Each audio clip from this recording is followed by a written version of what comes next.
This is Beck Bamberger with the latest in San Diego business news. There may be one step closer.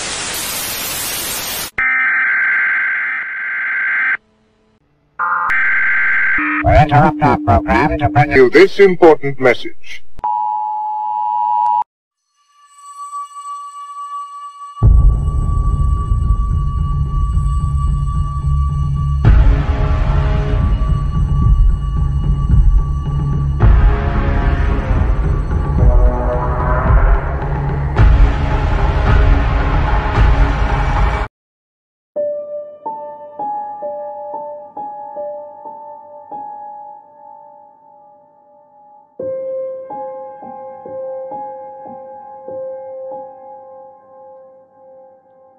Here she is.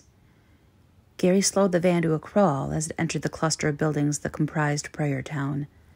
He leaned forward, straining his bulk against the seatbelt to get a better look at the stone and wood houses. So this is what a ghost town looks like.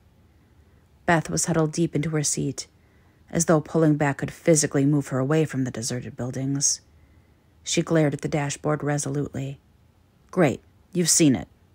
Let's move on. Not just yet, Gary said in a most placating tone he could manage. Beth shot him a glare. We've taken a 2-hour detour to get here. We may as well enjoy it. 2 hours? Beth gasped. I only agreed because you said it was virtually on our path. Gary pulled up in the middle of the town and parked the car. Yeah, well, either way, it would be a damn shame not to have a poke around. I swear. Beth's voice was dangerously low. If this makes us late for Sarah's christening. Of course it won't, love. Gary risked giving his wife's cheek a peck, then opened the door and got out. The streets, filled with dust and long dead weeds, stretched away to either side. He rubbed his hands together and moved towards one of the closer buildings, which he guessed must have been either a large house or a small hotel. The door opened without protest. Inside was cool and dark, and the air smelt faintly mildewy. Gary paused in the foyer to appreciate the wooden ceiling and stained plaster on the walls. Like many pioneering towns, Prayer had been built in a rush, and it showed. The rough-hewn wood was mostly unpainted, and the carpet was shabby. Gary moved it deeper into the building, glancing through doorways and trying to guess the room's purposes. Much of the furniture had been taken, but larger fixtures such as the desks and shelves had been left behind. It wasn't until he pushed into a particularly large room and saw a saloon's bar against one wall that he realized it must have been the town's hotel. Gary approached the bar and wiped a finger through the thick, reddish dust blanketing it. Then he turned quickly as a chuckle from somewhere deeper in the building disturbed him. It had sounded like a child, but the noise had been so faint that Gary wasn't entirely sure he'd even heard it. Probably another holidaying family stopping off. Gary returned to the foyer. A staircase rose to his right, the fabric on the steps well worn and faded. Gary cast a final glance towards the front doors, where he knew his irritable wife would be waiting with the car, then hurried up the stairs. She won't mind another minute or two. Halfway to the second floor, Gary froze. He'd heard it again. Children's voices, too faint to make out their words. Only this time, they'd come from the upstairs rooms. The stairs opened onto a long, narrow hallway. To the left, a window overlooked the main street. He could see Beth, forced out of the car by the heat, leaning on the van's hood. She still had her arms crossed, and he could picture her chewing at her lip, like she did every time things didn't go her way. He turned back to the hallway and tried the first door.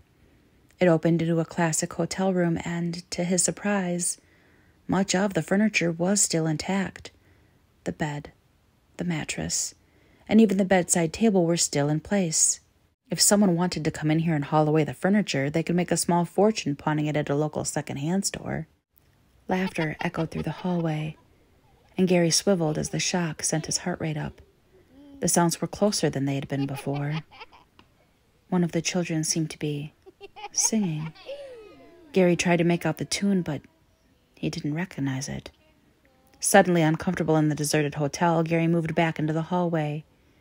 He glanced in each direction and saw a flash of motion at the end of the hallway. There was a small gap between the door and its frame, and someone had darted past it. "Hello?" The giggles intensified, and Gary felt a flush of frustration. Their parents shouldn't be letting them run around unsupervised like this. Where are their parents anyway? I didn't see any other cars in the street. Against his better judgment, he edged towards the final room. The children whispered to each other, then paused to giggle. Something was not quite right about their laughter, though. Earlier it had been merry and bright, but the newer giggles had a malicious edge to them, like the way children laughed when they pull an insect's wings off. Gary stretched out a hand and nudged open the door. The hinges groaned as the wooden board moved inwards. The room was completely empty, except for the marks of small bare feet in the dust on the floor. Gary licked at his dry lips as he edged into the room. "Hello?" The voices had fallen silent. Gary looked about, but there was nowhere to hide in the vacant space. Unless they got out through the window. He approached the frame. The room was on the second floor, and he couldn't see any way for a child, let alone multiple children, to get out without making a lot of noise. The window overlooked the main stretch of road, and Gary saw his car waiting below. The dark green paint stood out starkly against the red soil. Beth was no longer leaning against the hood. Gary bent forward to rest his head against the cold glass and squinted. His wife wasn't inside the car either. Gary's insides turned cold. He knew his wife too well to think she had wandered after him or gone to explore on her own. The door behind him slammed and Gary jumped. Raucous, malicious giggles came from the other side of the door, accompanied by the patter of running feet. "Hey!" Gary yelled, lurching towards the door. "Hey, what the hell?" He grasped the handle and tugged at it, but it wouldn't budge. He pulled and pushed. Then he shoved his shoulder into the door to no avail. He tried not to scream, as a child's hand, icy cold, fastened around his neck.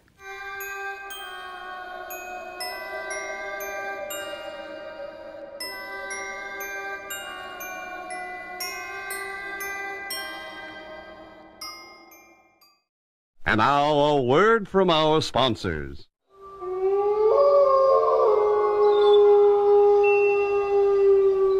If you're anything like me, after these scary tales, you'll want to snuggle up next to somebody and get some comfort. And what better source of comfort than our furry best friends? For those of you that are following me or our new rescue golden retriever Finn on Instagram, you'll know what a bundle of energy and love he is, and that's why he deserves the best. I am so excited to announce our new partnership with Buddy Empire. Buddy Empire creates the most adorable and precious accessories for our furry best friends to give them the love that they give us. And when you use our code BuddyLove at checkout, they're going to give you a 10% discount just for doing what you're probably going to do anyway, which is spoil those pets rotten. So check out buddyempire.com today, and don't forget to use code BuddyLove at checkout for your 10% off. I cannot wait to share with you all the adorable reindeer hoodie that I got for Finn and for Moosey as we get closer to the holiday season. Thank you so much to Buddy Empire for sponsoring this video. And thank all of you for checking out Buddy Empire, because it really does help the channel. Until tomorrow, sleep well.